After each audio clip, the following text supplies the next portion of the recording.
Have you thought about how deployments affect the children of parents or guardians that are deployed, and how they sort of can negatively impact the children's like outlook or behavior or anything like that?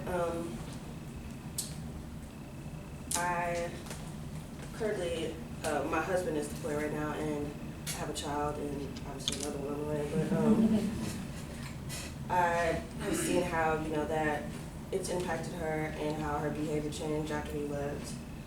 All that kind of stuff. That's it. The day he left. When I was Mercedes Gates in the speech class, and I'm here to talk to you guys about how this impacts children, their everyday lives, and how the music community can do a lot to help them manage and cope and overcome this everyday struggle. First, I'm going to talk about what I did, my service learning, and then I'll talk about the communication concepts and principles that I learned that connect with that and what I could do better and improve on. So, first off, these are my own words. And now let me tell you what I did. I completed my service at the Little Rock Air Force Base Community Center. And, with all the information that the media puts out and about terrorists and possible wars and all this craziness, you would think they would think about, the children and how they would take that in and how, they would view it and see it. And, it's kind of like they're trying to create some sort of frenzy over the world and, planning all sorts of crazy stuff. But this community center, their mission is to, according to them, is to boost morale and have a sense of like togetherness, and make sure that families and kids know that they aren't alone in the struggle dealing with their parents or guardians being deployed. What I did there was they had an event for deployed families. They had an event for deployed families, and we had to read to kids, we fed them, we had like booths for games, and they, that we would give them like tickets for winning prizes and all that sort of stuff, and it was just mostly for, families that had loved ones deployed.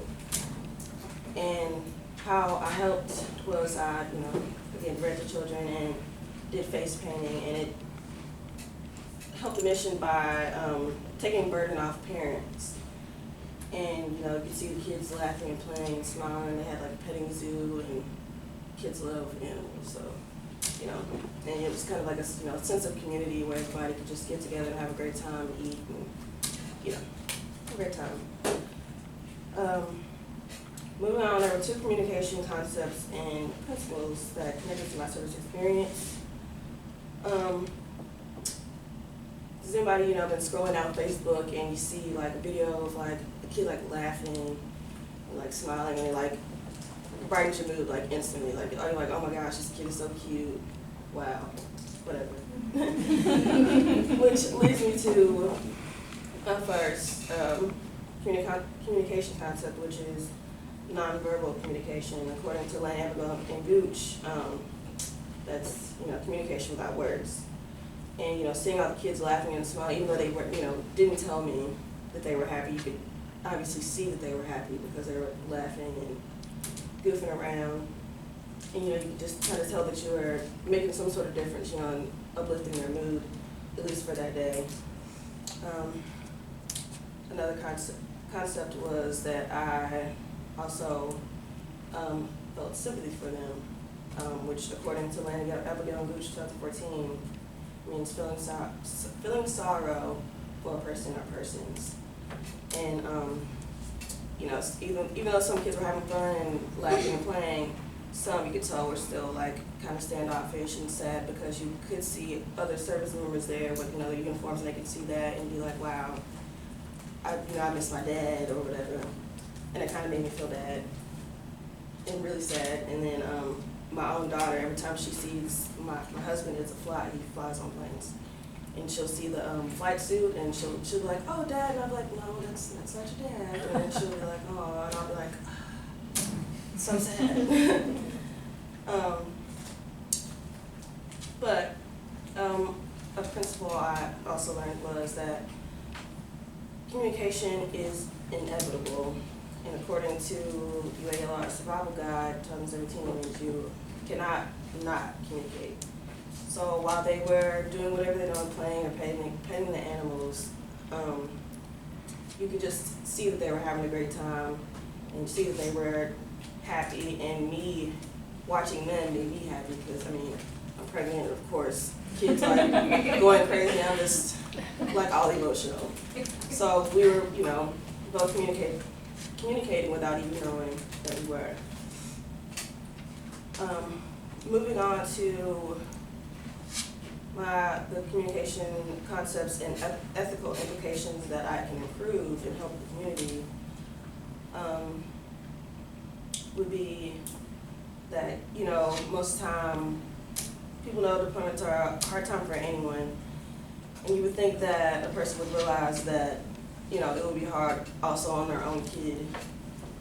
But the first thing I had to learn was, that I feel like I could get better on, was using comprehensive learning, or listening.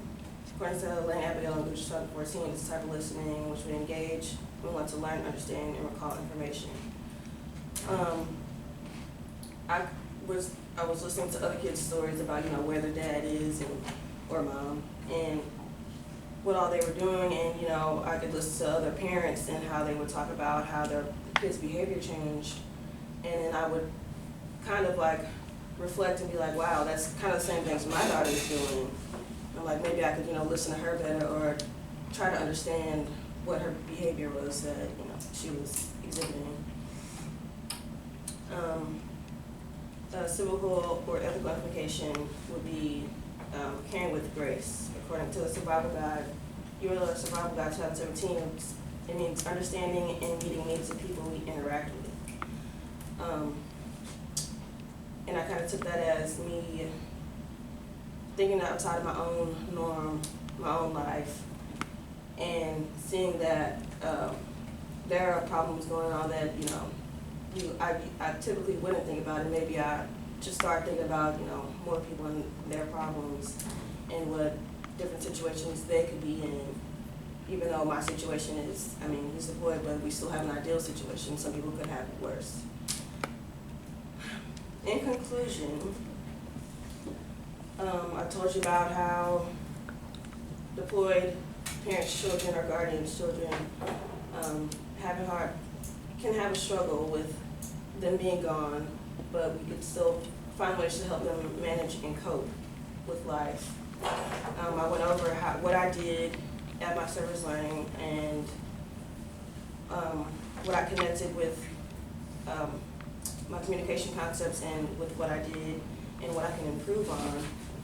All in all, it was a great day full of laughs and love, and the children, including my own, received a small sense of hope that we could only hope would be the push they needed until they saw their loved ones home. And I forgot my slides.